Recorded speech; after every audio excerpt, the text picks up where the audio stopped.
Shot glass of recovery, working the 12 steps, listen to fellows speak. You can listen in wherever you may be. It's a shot glass of recovery. Hi, everybody. I'm Lisa, a host of A Shot Glass of Recovery. Thank you so much for joining us as we continue on with our literature study. And we are now into the 12 and 12 after completing the first 164 pages of the big book of Alcoholics Anonymous. And tonight we are on step 2. So if you want to turn your 12 and 12 to page 25, get out your pens and your highlighters, and hopefully you can follow along as we jump into the study and start to dissect. So this is episode 3 of our study. The first episode, we spent a lot of time in the introduction and the foreword, and then we got to a little bit of step 1. And the last episode 2, we finished up step 1. And I'll just remind you of what the last paragraph says of step 1. Under the lash of alcoholism, we are driven to AA. Doesn't that sound just like us alcoholics? No, we don't want the easier, softer way. We need to be whipped into submission before we take up this simple toolkit. So under the lash of alcoholism, we are driven to AA, and there we discover the fatal nature of our situation. Then and only then, right? We become as willing as the dying can be. Once we've accepted the reality that this disease is a fatal one, then we become willing. Then and only then do we become as open-minded to conviction. So we commit ourselves to this program and as willing to listen as the dying can be. We stand ready to do anything which will lift the merciless obsession from us. That's the great question of step 1. Are you willing to go to any length? Are you willing to follow these so-called suggestions, aka directions? That's what it said in the original manuscript before they changed it to appease a certain few people. It did talk about directions and instructions. But, us alcoholics, we don't like to take directions. We don't like to be told what to do. So we like the softer word suggestion. So that was where we finished up last time in step 1. And now we're going to go on to step 2. For those of you that don't have your book in front of you, I will share it as soon as I can find it here on my screen. 1 second. Step 2. There it is. Step 2. Came to believe that a power greater than ourselves could restore us to sanity. The moment they read step 2, most AA newcomers are confronted with a dilemma, sometimes a serious one. I don't know about you guys, but for me, I definitely was confronted with this serious dilemma. I probably cried when I read step 2, a power greater than myself. I knew what they were talking about. They were talking about the almighty God word. And I had long since abandoned God. So I definitely had preconceived notions. I came in with a huge chip on my shoulder, especially in relation to an understanding of a power greater than myself. I felt that power had abandoned me decades ago. And you're telling me this is the solution? This is the thing that's going to help restore me to sanity? I felt doomed when I first read that. But one of the things the program teaches us is that all we need in order to make a beginning is willingness. And the second part is developing an open mind. I thought I had one when I came here, but when confronted with things like this is step 2, I soon discovered that my mind wasn't as open as I would like to have believed. So the moment we read step 2, we cry out. How often have we heard them cry out? Look what you people have done to us. You have convinced us that we are alcoholics and that our lives are unmanageable. Having reduced us to a state of absolute helplessness, you now declare that none but a higher power can remove our obsession? Some of us won't believe in God, others can't. And in the beginning of the big book, one of the things we talk about is the will nots and the cannots and the difference between the two. And a cannot is usually someone who has like a brain injury, or they have another sort of mental disability, accessibility issue where they cannot quite comprehend certain things. So that means that the rest of us who have difficulty with this are the will nots. It's that defiant alcoholic nature. So I don't believe there are many that cannot. I believe if we have trouble with any of the steps, it's because in that moment we are being a will not. I remember there was a old timer who used to carry a matchstick around in his mouth. And when he was working with a new person, he would take it out of his mouth and he would throw it on the ground and he would say, "Pick that up." And the newcomer would look at him like, "Are you crazy? I'm not touching that. It just came out of your mouth. That's gross." And he said, "You can't," he goes, "I can't pick that up." And the old timer said, "You can't or you won't." "Oh, I won't." And he said, "Yeah, you're either a will not or a cannot." And that was how he started his conversation with them about the difference between the two. You can physically pick that up, but I wouldn't either. I won't pick that up. It's gross. It was in your mouth. That was a great way of demonstrating it. So some of us won't believe in God, others can't. And still others who do believe that God exists have no faith whatever he will perform this miracle. And that was part of my problem. I was told, when I was a child that God sees all and God loves us and, that God will help us and take care of us. But that had not been my experience or my understanding of what the experience should look like. So I had no faith. Yes, you've got us over the barrel, all right. But where do we go from here? Let's look first at the case of the one who says he won't believe, the belligerent one. He is in a state of mind which can be described only as savage. His whole philosophy of life, in which he so gloried, is threatened. It's bad enough, he thinks, to admit alcohol has him down for keeps, but now, still smarting from that admission, he is faced with something really impossible. How he does cherish the thought that man, risen so majestically from a single cell in the primordial ooze, is the spearhead of evolution, and therefore the only God that his universe knows. Must he renounce all of this to save himself? So for me, that's another great reminder of my egocentric, prideful nature, that I think I know everything. And look at me, look at how smart I am. I can talk about evolution. And I do believe in both. I do believe in a higher power and I do believe in evolution. I also believe in science and medicine. And I believe that God helped give those people brains to become people who could help us in life. Page 26. At this juncture, his AA sponsor usually laughs. Doesn't that go over well with a newcomer? Can you remember when your sponsor laughed at you and you immediately took it personally or got hurt feelings? Maybe got angry, maybe thought, "I'm never calling this jerk again. Can't believe he laughed at me. Doesn't he know how much pain I'm in, how I'm hurting right now?" Yes, and yes, because your sponsor has been where you are, thought what you thought, and felt what you felt. And that's probably why you asked them to be your sponsor, because in exchanging stories, they shared certain parts of themselves and you could relate. So don't forget that. But the sponsor laughs. Usually it's because we relate to what the newcomer is saying.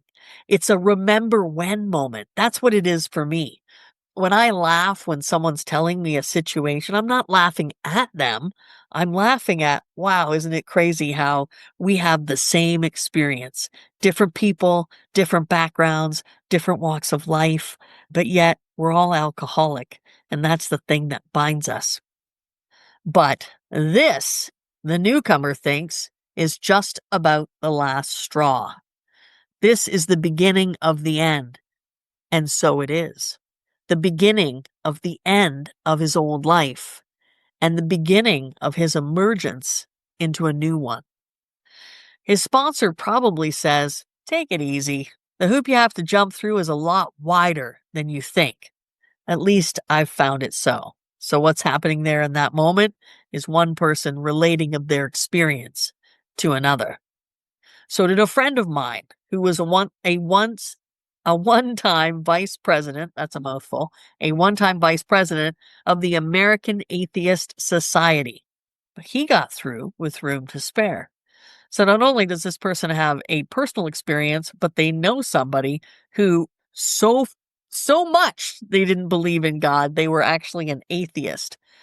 And the difference between an agnostic is one without knowledge, and an atheist is someone who knows what they believe, and they just believe in the non-existence of a power greater.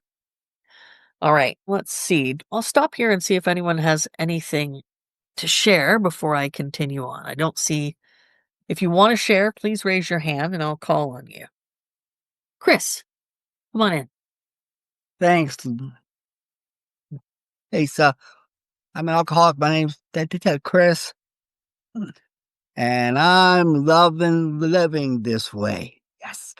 Like right now, everything in my life is going so well. And this has been going on for years. Like I'd get 5 years, 7 years, 5 years, 2 years, when everything's going well. And then when something comes down the pipe, it's, I don't believe in God anymore. I'm not talking to you because I can handle this myself. And eventually I go back out. And I'm tired of that. So this time I have a sponsor, and he said to me, "Chris, I want you to call me every day." He says, "Why? So you get used to talking to me. So when something does come down the pipe, you can automatically pick up the phone and say, 'Hey, this is happening. What do I do?' Because I don't want to go pack out right now. Like everything's so good, and I'm enjoying life. And so I just wanted to say that. To thank you. Thank you, Chris. I don't see any other hands, so oh, wait, Yvonne, come on in. Yes, hi, Yvonne and alcoholic. I hope you can hear me. Thank you so much, Lisa, for this study. I needed you to repeat the cannot, will not for me. My brain is fried. I just wanted you to explain that again for me. Because somehow, whenever I hear that cannot, will not, I'm reminded of the part in Bill W.'s story towards the end of the gentleman who was an unlovely creature and ended up killing himself in the kitchen. And he uses that very same phrase. He says he could not or would not see our way of life, or some phrase to that effect. And I've always kind of found that interesting. So just repeat for me the cannot, will not. Sorry to take you back. Thank you. No, that's okay. And for me, this is my experience and my understanding. How it was explained to me, because I asked the question too, was a could not, as it talks about in how it works, is someone who cannot logically, psychologically wrap themselves around this situation, cannot get it through their head. Usually someone who has a mental illness that has, warped their thinking, maybe someone who is mentally challenged. That's a cannot. They don't have the mental faculties to apply to this situation or understanding. And then the will not is someone who, like myself, the one that is defiant, the one that is contrary, the one that is egocentric or full of pride and thinks that they know better. I'm so defiant that I was like, there can't be a God. If there was a God, then the things that were bad never would have happened to me. But yet, in the same breath, I will curse the very thing that I say doesn't exist. Interesting. And I came to believe that I then was an agnostic, which is the root of that in Latin is without. So one without knowledge. So I just didn't have knowledge of a power greater than myself. Does that help a little bit, Yvonne? Yes, it does. Thank you. It does. Thank you very much, Lisa. Okay, all right. Thanks for asking. And Samantha from Ireland. Samantha. Hi. Thank you so much. I'm home now. Thanks so much, Lisa. I'm sorry, I leave my camera off. My connection is very poor at the moment tonight. What you're reading there, when I came in to AA and we were on coming along here talking about God and that, I did believe in God, but I did not believe that He would perform a miracle on me to remove the alcohol obsession that He'd been doing with the other alcoholics around me. I said, there's no way. I couldn't put down the drink. I was a 24-hour topper-upper in the end. I was beyond human aid. There was no way I could do without alcohol. It was as much and as more important to me than air itself in the end. You know, I couldn't believe he'd do it for me. Why me? I felt worthless and hopeless and I didn't deserve it. You know, my self-esteem was very low because years, decades prior, I'd asked God, I went to God for help, different thing. And there was no answer. You know, everything bad still occurred. So I just gave up. So we got married in the Catholic Christian faith and we just continued on the practice for the sake of the kids. I used to do it just as a robot, you know. So when I came in, I just didn't believe it. But now that all turned. So I always say that I believe that God brought me to AA and then AA brought me to God. You know, that's what happened. Thanks. So you muted yourself really quick. I like that. And I've heard that from a lot of people. And I've heard that, there are religious people who believe in God already, but they have deepened their connection with and their understanding of God has changed after they've been in AA. And I think it's page 58, if you go back to your big book and how it works. Page 58, it says, those who do not recover are people who cannot or will not completely give themselves to this simple program. Usually men and women who are constitutionally incapable of being honest with themselves. So for me, I'm the will not who is not willing to be honest with myself. And for the cannots, it's those that are not capable of that sort of level of understanding. Anyone else? Carla, come in. Everybody, I'm Carla. I'm an alcoholic. You know, I just didn't get it for a really long time. And even when I really tried time before this one, I still wasn't getting it. And I was like, I'm a cannot. There's something wrong in my brain. I don't get it. Why can't I do this? You know, and after being here and actually working with a sponsor and listening, I was a big old will not, big old one. So, you know, my perspective has changed because I believed in God, but thought that he didn't believe in me. And, you know, the God I believe in today is very different, than I believed before. So anyway, just wanted to say that was a big old will not. Thank you. Yeah, I think if any of you were confused or are confused by the cannot, will not, you are not alone. I think we have all questioned that and asked that question, then had that conversation with our sponsors. Okay, so the sponsor has just reassured the newcomer and said, hey, I once felt like you, I thought like you, and I found that you can get through with room to spare. Well, says the newcomer, I know you're telling me the truth. It's no doubt a fact that AA is full of people who once believed as I do. But just how, in these circumstances, does a fellow take it easy? That's what I want to know. And many of us, I think, can relate to that line of questioning as well. Let's see here. But just how in these circumstances does a fellow take it easy? Your circumstances are your circumstances. It could be you're struggling not to pick up that first drink. It could be you're struggling with familial relationships, interpersonal relationships, office relationships. You don't have a job. You need a job. You're looking for a job. Like, how am I supposed to take it easy when everything in my life is up in the air? That agrees, the sponsor, is a very good question indeed. I think I can tell you exactly how to relax. You won't have to work at it very hard either. Listen, if you will, to these 3 statements. First, and I have underlined and highlighted these in my book, circle the word first. Alcoholics Anonymous does not demand that you believe anything, right?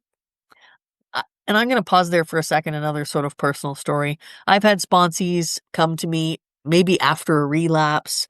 Maybe they've disappeared for a while and then they come back. And usually what they talk about is shame. Like, I was afraid I disappointed you. And I don't demand anything of people. And so you can't disappoint me because I'm not putting a demand upon you. I'm saying, here's what was taught to me. Here's what I followed. This is the path I've taken. If you want what I have, I suggest you take that path. But if you don't, then that's okay. Because you get to have your own experience. And by not doing it, you might be choosing the experience of more suffering. But usually, if you stick around, more suffering can also lead to more revelations, more being revealed, and another opportunity to grow. But it doesn't hurt me and it doesn't disappoint me because it's not my experience. I did enough of that for me on my own. This is your experience. So your sponsor, the program, the big book, the 12 and 12, not demanding anything of you. You get to make a choice. And I always say to that, my sponsees, the choice is yours. Are you in or are you out? Are you willing? Are you going to make the effort? Are you going to participate? Are you going to take the action? Are you going to do the work? Or are you going to sit on the sidelines? Are you going to sit on the sidelines and judge everybody and say, well, maybe it works for them, but it isn't working for me, while not working it? So the decision is yours. All of its 12 steps are but suggestions. Again, a choice, right? You get to take them or leave them. Second, circle the word second. To get sober and to stay sober, you don't have to swallow all of step 2 right now. Looking back, I find that I took it piecemeal myself, right? So it came, I love the saying in the ninth step promises, sometimes quickly, sometimes slowly. Chris has shared of his experience, sometimes slowly. Years in the program, and then I relapsed because I took my will back and I got pissed off. God wasn't doing what I wanted. God didn't, sign my paycheck and give me what I needed. So I got mad and took my toys back and got drunk. I also joke that once I did, I started trying to sponsor people. I'd stand up at every meeting and nobody ever asked me what I wanted. And I asked my sponsor sometimes, nobody ever asked me to sponsor them. And I asked my sponsor, why is it? I always stand up and no one asks me. And he said, maybe you don't have anything they want. And he was right. For those years, I was very bitter and very angry. I had no emotional sobriety. I was still getting easily hurt. So yeah, that makes sense that nobody wanted what I had to offer. They probably had enough of that on their own. Third, all you really need is a truly open mind. So 1, AA doesn't make any demands. 2, you can take it slowly. You can come to. It does say came to believe. I've often heard people say, came to, like I came out of a coma or I came out of a deep sleep. And suddenly it's like, oh, wow, I should have had God. Instead of I should have had a V8, I should have had God. And there it is. Suddenly I have awakened. And third is an open mind, and that open mind and willingness go hand in hand. Just resign from the debating society. Underline, and there is a hard underscore in my book. Underline and a hard underscore for that. Because I was like captain of the debating committee. If my sponsor had a suggestion, I had an argument for the opposite of why. Here it is, someone is offering me help for free, and I'm basically spitting in their face repeatedly, like, no, and here's why. And, oh, you would have thought that yeah, but was one word. Yeah, but, because that was a constant phrase that I used. One of my rules with sponsees, you will not say, yeah, but. Everything after the word but negates every positive thing that you've just said. So don't bother. Don't say it. All right. Resign from the debating society and quit bothering yourself with such deep questions. Wow. This was freeing for me, guys. Quit bothering yourself with these deep questions. I used to think I was so smart. I had all this deepness, these deep questions, especially back in the days when I was getting high. I thought I was a real genius back then. Whether it was the hen or the egg that came first. Has anyone else, thought they were smarter than they actually were? Having these debates, usually with myself, because no one else would listen by that point. Again, I say all you need is the open mind. So I need to resign from the debating society. And, some of the things that plagued me, things that would lead to a darkening depression, because I became obsessed with these thoughts and these worries about, here's an example, is there a heaven? Oh my God, that one tore me up. How about nobody knows until we die? So, and those people who have died and found out one way or the other if they're a heaven or if there isn't, they're either like living the best time up there in heaven, high-fiving all the people who they've missed and who've gone on before them, having a great time, or there's nothing. And then they don't know. There's nothing to worry about if it's over. But that plagued me for decades. What if there is a heaven, or what if there isn't? Because I thought if there is a heaven, then there's definitely a hell, and I know which way I'm going. So that really worried me. I was very worried about that future. And then here's this simple advice. Quit bothering yourself. Stop trying to figure it out. This was a beginning of trust and a beginning of faith for me to resign from the debating committee. Somebody's got to have something to say about that, so I'm going to pause here, see who has their hands up. I used to read for the full 30 minutes, but then I found people would want to talk about something that was earlier read and they couldn't remember, so now I'm trying to break it down into small paragraphs.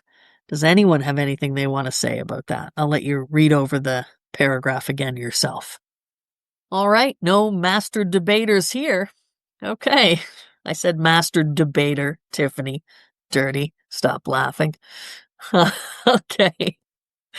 Back to the screen share. I need a host to do this for me. Okay. The sponsor continues. Take, for example, my own case. All right. The sponsor continues. Take, for example, my own case. I had a scientific schooling. Naturally, I respected, venerated, even worshipped science. As a matter of fact, I still do. All except the worship part. Time after time, my instructors held up to me the basic principle of all scientific progress. This is another great eye-opening moment, right? For the ones that think they're so smart and they have all the answers, especially when we get into that debate of chicken and the egg or evolution or God, all of these things. Search and research again and again, always with the open mind. When I first looked at AA, my reaction was just like yours. This AA business, I thought, is totally unscientific. This I cannot swallow. I simply won't consider such nonsense. Then I woke up. I had to admit that AA showed results, prodigious results. I saw that my attitude regarding these had been anything but scientific. It wasn't AA that had the closed mind, it was me. The minute I stopped arguing, I could begin to see and feel. Right there, step 2 gently and very gradually began to infiltrate my life. I can't say upon what occasion or upon what day I came to believe in a power greater than myself, but I certainly have that belief now. To acquire it, I had only to stop fighting and practice the rest of AA's program as enthusiastically as I could. And remember, we practice as enthusiastically as only the dying can be, right? We're committed to the fight. We want to live. And not only, I didn't just want to live anymore, I wanted to live better. I wanted to live peacefully, differently. I wanted to live without chaos. So I'm going to fight for that, right? And I also started to believe something else. I started to believe that I was worth that fight. I've been told my whole life that I wasn't good enough, that I deserved less than. And it was AA that taught me that I was worthy of a fighting chance, that I was worthy of love and to be loved. This is only one man's opinion based on his own experience, of course. I must quickly assure you that AAs tread innumerable paths in their quest for faith. If you don't care for the one I've suggested, you'll be sure to discover one that suits, if only you look and listen, which is why our group is called Solution Seekers. We don't seek out the way we used to. I used to seek out justification for my problems, because my problems meant that I could drink like I did, because if you had mine, you'd drink the way I did too. But today, I seek a solution, not the problem. I resigned from the debating committee. I don't debate things anymore. I try to look for a solution. And if I can't find one, then I wait until God reveals one. Many a man like you has begun to solve the problem by the method of substitution. You can, if you wish, make AA itself your higher power. So what they're doing here is, for the people who have difficulty, or maybe they're in the will not stage, their mind is still a little bit closed, and they think that a God thing is malarkey, BS. They're just saying, well, here's a little wiggle room for you. If you can't believe in that sort of religious-based concept, then can you believe in something? Can you believe in a energy or powerful force outside of yourself? I know many people who have looked at nature. Nature is a force to be reckoned with, and we cannot control it. 100%. Look around. Look at all the floods, the tornadoes, the hurricanes, the wildfires. It is all around us. Mother Nature is a force to be reckoned with. What the book suggests here is, what about your group? AA itself is a group of people who have solved their alcohol problem. In this respect, they are certainly a power greater than you who have not even come close to a solution. Surely you can have faith in them. Even this minimum of faith will be enough. You will find many members who have crossed the threshold just this way. All of them will tell you that once across, their faith broadened and deepened. Relieved of the alcohol obsession, their lives unaccountably transformed. They came to believe in a higher power, and most of them began to talk of God. I was so defiant and so angry that for years I just shortened it to HP. My HP, short for higher power. And then I think I called it Gus for a while, Great Universal Spirit. I just was not going to relent and say God. And then it was like that last sort of dam that broke and released for me. What am I hanging on to? Why am I being so defiant? What's so hard, right? And in doing the work, I then would also find that I was hanging on to those old ideas because of fear and resentment. If anyone wants to share at any point, if we've read something that speaks to you, just throw your hand up. I'll see you here on the participant list and I can stop. Consider next the plight of those who once had faith but have lost it. There will be those who have drifted into indifference, those filled with self-sufficiency who have cut themselves off, those who have become prejudiced against religion, and those who are downright defiant because God has failed to fulfill their demands. Can AA experience tell all these? They may still find a faith that works. This really speaks to me too. Sometimes AA comes harder to those who have lost or rejected faith than to those who never had any faith at all, for they think they have tried faith and found it wanting. One of our participants talked about this early on in her share, mentioning that, you rely upon God to produce a certain outcome. And I do know some religions say petition God, right? Petition in your prayer, and maybe God will answer. But what about when God doesn't? For me, that only made room for more resentment when I prayed for sick people to get well and then they died. Then I really had a chip on my shoulder. I thought God really hated me or God was against me. Not once did I ever think, oh, sickness and death, a part of life. It's not personal. God isn't out to get me. These things happen. But that was my thinking, my way of thinking. Since both ways have proved bitterly disappointing, they have concluded there is no place whatever for them to go. The roadblocks of indifference, fancied self-sufficiency, prejudice, and defiance often prove more solid and formidable for these people than any erected by the unconvinced agnostic or even the militant atheist. Religion says the existence of God can be proved. The agnostic says it can't be proved, and the atheist claims proof of the non-existence of God. Obviously, the dilemma of the wanderer from faith is that of profound confusion. He thinks himself lost to the comfort of any conviction at all. He cannot attain, even in a small degree, the assurance of the believer, the agnostic, or the atheist. He is the bewildered one. Any number of AAs can say to the drifter, yes, we were diverted from our childhood faith too. The overconfidence of youth was too much for us. Of course, we were glad that good home and religious training had given us certain values. We were still sure that we ought to be fairly honest, tolerant, and just, that we ought to be ambitious and hardworking. We became convinced that such simple rules of fair play and decency would be enough. As material success, founded upon no more than these ordinary attributes, began to come to us, we felt we were winning at the game of life. This was exhilarating, and it made us happy, right? When things are working out in our favor, we're very happy with God. Oh, I believe in God then, when God is giving me what I want.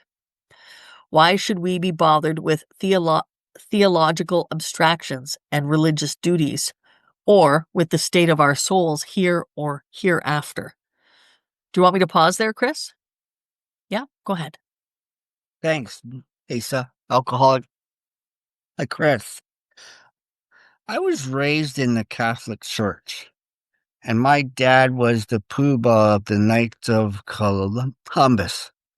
And I've always blamed the Catholic Church and the Knights of Columbus because I had my first beer there when I was 13 years old. So it's all their fault, right? And now I've just done my fourth step. And I realize it's got nothing to do with the Catholic Church or the Knights of Columbus or anything like that. It was the choices that I made, and my dad made those choices, and I can't change them. He made his, he's long gone, goodbye. And once I got him out of the way, my life totally changed. And yeah, we'll just stop it there. Thanks. Thank you, Chris. Thanks for raising your hand. This was exhilarating, and it made us happy. Why should we bother with theological abstractions and religious duties, or with the state of our souls here or hereafter? The here and now was good enough for us. The will to win would carry us through. But then alcohol began to have its way with us. Finally, when all our scorecards read 0, and we saw that one more strike would put us out of the game forever, we had to look for our lost faith. It was in AA that we rediscovered it, and so can you. And Jacqueline, welcome to the group. You can unmute. Come on in. Oh, do I have to ask you? Boop, there you go. Thank you. Jacqueline, alcoholic. I'm a member of the Simcoe group, and thank you for having me tonight. Yeah, this reminded me of when I first got sober and when I was white knuckling it and like, how do people not drink? And, you know, what we read here, how making your group the higher power. And that's what I did for a long time. When I wanted to drink and I was just like, and only another alcoholic understands how, it's just brutal, right? You want to drink so bad. And I would think of my beautiful home group and the old men in it. They were, it was all old men, and they were so sweet, and they would always, keep coming back, Jacqueline, keep coming back. And or I'd see someone on the street from my group, and I'd just be like, no, you know what? I don't want to disappoint them. I need to get back there, and they want me to make the coffee on Wednesday night. I've got to be there at 6 o'clock on Wednesday night. And however, I was also taught that to pray for the obsession to leave. So in doing that, I did that constantly, constantly, constantly. I was willing to do anything. Then it's interesting, I haven't read this in so long. And then when it says relieved of the alcohol obsession, their lives unaccountably transformed. They came to believe in a higher power, and most of them began to talk of God.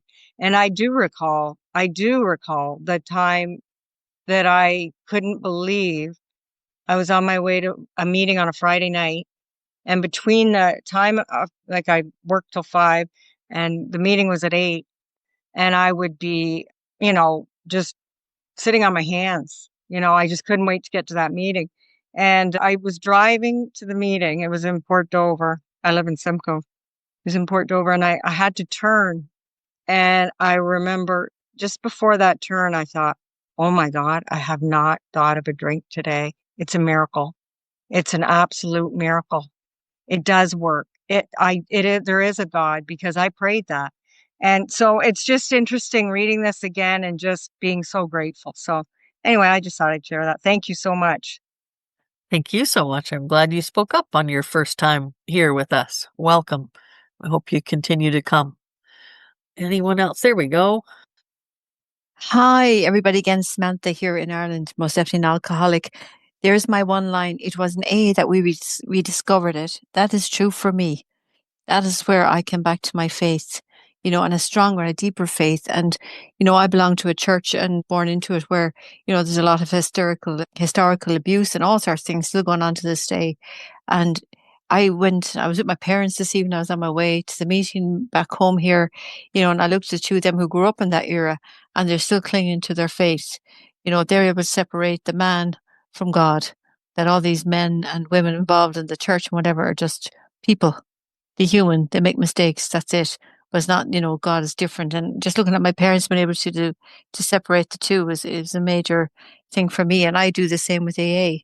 I see the members in the group, like myself, we have ups and downs, and we do the best we can every day on the spiritual path together. And, but I get drunk and we stay sober. I need the group. I need people, and God is always there. God is always present. I believe myself in the rooms. That's my belief. And I'm so grateful today that I have faith. My husband lost his walk for about 12 months. He had a lot of stuff going on with his brain, all of a sudden neurological stuff. And he had some brain surgeries, and they said they did certain things that's going to help some of the symptoms. But he got up and walked out of a wheelchair out of the hospital. And his neurosurgeon, who's a different faith completely to me, said, it's a miracle, absolute miracle, restored his faith completely. So I believe in God, medicine, science, all of it, the whole package, So if I came here, I keep an open mind and a soft heart today. And that keeps me, together with others. All right. That's all I have to share. Thanks. Thank you, Samantha. Samantha just reminded me of the page that my sponsor would often take me to when I was the defiant, belligerent one. It was page 87 in the big book, bottom of page 87. This line: be quick to see where religious people are right. Make use of what they offer. So it's not saying that they're right and I'm wrong. It doesn't say that they're always right. It just says be quick to see where religious people are right and make use of what they offer. Why wouldn't I make use of a suggestion that is helpful? But I was so defiant. I'm not praying. I don't believe in God, so I will not. See that? Will not cannot. I could pray. I chose not to. And eventually, I think my sponsor just got so frustrated with me that I was given the ultimatum. Are you in or you out? You either will or you won't. And the answer, like, to all my problems was, did you pray yet? I'm like, no, hello? And then I call him back. Okay, I prayed. What now? Smarty pants sponsor. What now? I prayed. Nothing happened. I have no patience. I get to work on patience today. Betty! Hi, thank you, Lisa. How you doing? Good. You know what got me? I was brought up in a church, and I do believe in God, but I got confused because my childhood faith that I had faith in this God. As a kid, I went to church, I sung in the junior choir and all this that. But when they say it in the book, when they read in the book where it said deep down in every man, woman, and child, there's a God deep down inside. I thought God was out in the, you know, in the universe, right? And that's what I'm thinking. So then when I came in here and I came to step two and stuff like that, I just didn't believe that God would restore me to sanity. The book Came to Believe, that little red book came. I used to read that book all the time because my mind was so bopped up and so crazy, and I was so crazy. And I say, He's not going to restore me to sanity. I'm too far gone. But He have restored me to some kind of sanity, and I do believe in a God. And I don't knock nobody religion. I don't knock nobody God. I do believe because I had faith in that liquor. I had faith in, everything else, cars, men, or whatever. I had faith in that. Why not have faith in God? They just asking me to believe in this power. And I do believe in this higher power. I call him God, okay? So that's all I have to say. Thank you for sharing. Thank you, Betty. We're happy that you're here. And that is, a great suggestion for people who may be struggling with their own faith. My sponsor would say to me, Lisa, God is either everything or God is nothing. Which is it to be? There's another opportunity for me to make a choice. Do I choose nothing? What's left? If I choose nothing, what's the option left? So, of course, I choose, yep, God is everything. And as Betty said, not only is God everywhere, God is out there. God is in this flower. God is in these trees, in the lakes, and the birds, and all the animals. God is in me. And I love the yoga, the namaste. The God in me sees the God in you. That's what namaste means. The God in me sees the God in you. I often cannot see you because I can only see my perception of you and the things that my judgmental, egotistical, prideful mind is telling me about you. But if I practice what I believe might be God's will for me, which is to see you as a child of God, suddenly the God in me sees the God in you. Tiffany, come on in. For me, this really stands out for me. It speaks to me because I thought that my good values that I had instilled in me from religion and my will to win would carry me through life. God was shining on me. I had a good career. I was climbing the ladder. I had all the things until my will to win was gone. Alcoholism had taken me to a place where I didn't have any will left. The will to get out of bed, the will to say no to the drink. And I tried doctors, I tried psychiatrists, I tried all the things, and except for a real turning myself over to God. And when finally came to AA and was like, all right, let me give these people a try, I didn't realize that I was going to get closer to God and that I was going to get a real understanding. It wasn't a wishing well where I just asked for presents and got them. And when I didn't get them, I was like, oh, what did I do wrong? What did I do to deserve this? But that understanding that I needed to stop fighting God's will or the universe or whatever you call it. But when I'm praying to understand what is meant for me versus what I think I should have, I'm living a much easier, softer life. That's all. Yeah, when we let go of the old thinking, we make way for an easier, softer path. Who knew? If I had known that I'd been fighting an easier way, I probably would have stopped fighting long ago. But again, I thought I knew better. So we're almost at time. We've got 5 minutes left. So we will finish here on page 29. Next time we will pick up. Now we come to another kind of problem. Oh, great. The intellectually self-sufficient man or woman. But this has been a great discussion so far.